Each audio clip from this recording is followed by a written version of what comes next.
ኢትዮጵያ በዓለም ገበያ የምትታወቅባቸውን የግብርና ምርቶች በብዛትና በጥራት ለማምረት በትኩረት እየተሰራ ይገኛል። ምርቶች ሀገራዊ የፍጆታ ፍላጎትን በማሟላት ለወጪ ንግድ እንዲውሉ ለማድረግ አስፈላጊ እርምጃዎች እየተወሰዱ እንደሚገኙ ተገልጿል። መንግስት በሀገር አቀፍ ደረጃ የምግብ ሉዓላዊነትን ማረጋገጥ ቀዳሚ አጀንዳው አድርጎ እየሰራ እንደሚገኝ ኤንቢሲ ኢትዮጵያ ያነጋገራቸው የክልል የግብርና ቢሮ አመራሮች ተናግረዋል። እንደ ሀገር ከበቂ በላይ የመሬት አቅርቦት እንዳለ የገለጹት አመራሮቹ ዘመናዊ ግብርናን የሚያፋጥኑ የፖሊሲ አቅጣጫዎችና የህግ ማዕቀፎች መዘጋጀታቸውን አብራርተዋል። ይህንን ውጥ ለማሳካትም ከታችኛው የመንግስት መዋቅር ጀምሮ ጥብቅ ክትትል እየተደረገ ምርታማነትን ለማሳደግ እየተሰራ እንደሚገኝ ገልጸዋል። አዳዲስ የፖሊሲ አቅጣጫዎች ተነድፈው አዳዲስ የህግ ማዕቀፎችም ዲዛይን ተደርገው ወደ ተግባር ተገብቷል። በተለይ ግብርና ከነበረበት ኋላ ቀር ያስተራረስ፣ ኋላ ቀር ያሰራር፣ ኋላ ቀር የውሃ አጠቃቀም ወጥቶ የዘመነ ግብርና ውሃ ተኮር ግብርና በአመት አንዴ ከማምረት 3 እና 4 ጊዜ ማምረት በግብርና ከበሬና ገበሬ ወጥቶ ከሞፈርና ቀንበር ወጥቶ በቴክኖሎጂ ታገዘ ግብርና የጊዜን ጉልበትን የመሬትን ምርታማነት ሊያሳድግ በሚችል መልኩ ትክክለኛው የእድገት ሀዲድ ውስጥ ትክክለኛው አቅጣጫ ውስጥ ያለን መሆኑን አመላክቷል። ሀገሪቷን የሚመገብ መሬትና ውሃ አለን። የምናየው ከጉድጓድ የሚወጣ ውሃ ነው። እኛ ግን ወንዞች ነው ያለነው። ያ ወንዞች ብዙ ነገር አሁን እየሰራንበት ነው ያለው። ሩዝ ዘርተንበታል፣ ስንዴም እዛው ሰርተንበታል። ሌላውም እየሰራንበት ነው። በተለይ አሁን ክላስተር የሚለው ነገር ወደዛ እየመጣንበት ነው ያለነው። እኛ ግን ውሃም እያለን ሪሶርስም እያለን ብዙ አለመግባታችን ትንሽ የመቆጨት ነገር አለ። እሱ በብዛት እንገባለን። በኢትዮጵያ ውጤታማ የግብርና ስራዎችን ለማከናወን እየተወሰዱ ካሉት እርምጃዎች መካከል የማዳበሪያ አጠቃቀም አንዱ ነው። በዚህም ሰው ሰራሽ የአፈር ማዳበሪያን በተፈጥሯዊ ማዳበሪያ መተካት አዋጭ መሆኑን ተናግረዋል።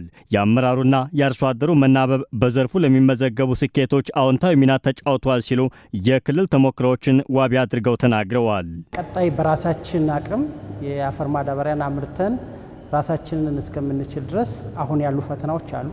እነዚህን ለመቋቋም ደግሞ የሰው ሰራሽ አፈር ማዳበሪያን ብቻ ሳንጠብቅ በተለይ ለምርትና ምርታማነት ማሳደግ የተፈጥሮ ማዳበሪያን በስፋትም በጥራትም መጠቀም መቻል አለብን። ይሄ ደግሞ አርሶ አደሩ ጋር ካሁን በፊት እየሰራች ያሉ ተሞክሮች፣ ልምዶች አሉ። ስለዚህ ኮምፖስት አለ፣ መደበኛ ኮምፖስት። ይሄ ከአሁን በፊትም አርሶ አደር በአንድ በኩል የአፈር ለምነትን ለማሻሻል ትልቅ ጠቀሜታ ያለው ነው።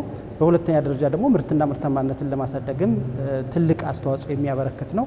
ስለዚህ የመደበኛ ኮምፖስትን በስፋትም በጥራትም በሁሉም ደረጃ አርሶ አደሩ ካሁኑ በጥራት እንዲያዘጋጅ ይሄ እየተሰሩ ነው ያሉት። የበለጠ አጠናክረን መቀጠል ይኖርብናል። በእኛ ክልልም እነዚህ የተጀመሩት ስራዎች አሉ። በዚህ አመት አንዱ ልዩ ትኩረት አድርገን የምንሰራው በየደረጃው ከላይ እስከታች ሙያተኛው ተገቢውን ግንዛቤ ይዞ ለአርሶ አደሩ የቨርሚ ኮምፖስት በስፋት እንዲያዘጋጅ ማድረግ። በዚህ ሳምንት የክልል የግብርና ቢሮ ኃላፊዎች፣ ኢንቨስተሮች፣ ሞዴል ገበሬዎች ስብሰባ ነበረን ጅጅጋ ላይ። በጣም ውጤታማ የሆነ ስብሰባ። እንዴት ነው ከዚህ አሁን ያለንበት መሄድ አለብን። እንደምታወቀው ዓለም አሁን በውጥረት ውስጥ እየገባ ነው ያለ ነው። በተለይ በነዳጅም ብንል በሚበላ ምግብም ብንል ራሳችን ካልቻል ራሳችን የምናወጣው ካልቻል በሰው ላይ ነው ጥገኛ የምንሆነው። ስለዚህ እንደዚህ አይነት ኢኒሺዬቲቮች አሉ ከፌደራል ላይ የወረዱልን። ራስን በራስህ ምግብ ለመቻል ብዙ ጥረት እያደረግን ነው ያለ ነው።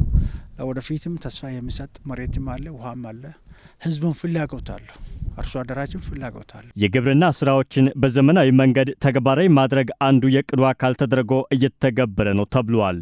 የማሳ ዝግጅት በተለይ ደግሞ ሜካናይዜሽኖችን በትራክተር እርሻዎች የማረስ ስራ ተጠናክሮ የሚቀጥል ነው የሚሆነው።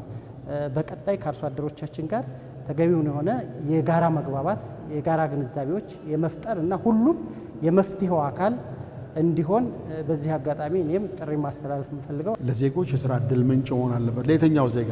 ለተማሩ፣ ላልተማሩ፣ ለወጣቶች፣ ለአዛውንቶች፣ ለሴቶች፣ ለአካል ጉዳተኞች፣ ለአረጋውያን ኢንክሉሲቭ የሆነ አካታች የሆነ ስራ እድል ምንጭ መሆን አለበት። ለግብርና ሁሉም እንዳቅሙ የሚሳተፍበት ገቢ የሚያመነጭበት መሆን አለበት። የተመቸ አየር ንብረት አለን፣ ጥሩ አፈር አለን፣ ሊሰራ የሚችል ጉልበት አለን። ግብርናን ወደ ቢዝነስ አግሪ ቢዝነስ ቀይረን መስራት ከቻለን በአፍሪካ አይደለም በዓለም አንደኛ መሆን የሚያስችል ገበያው ምን ይፈልጋል?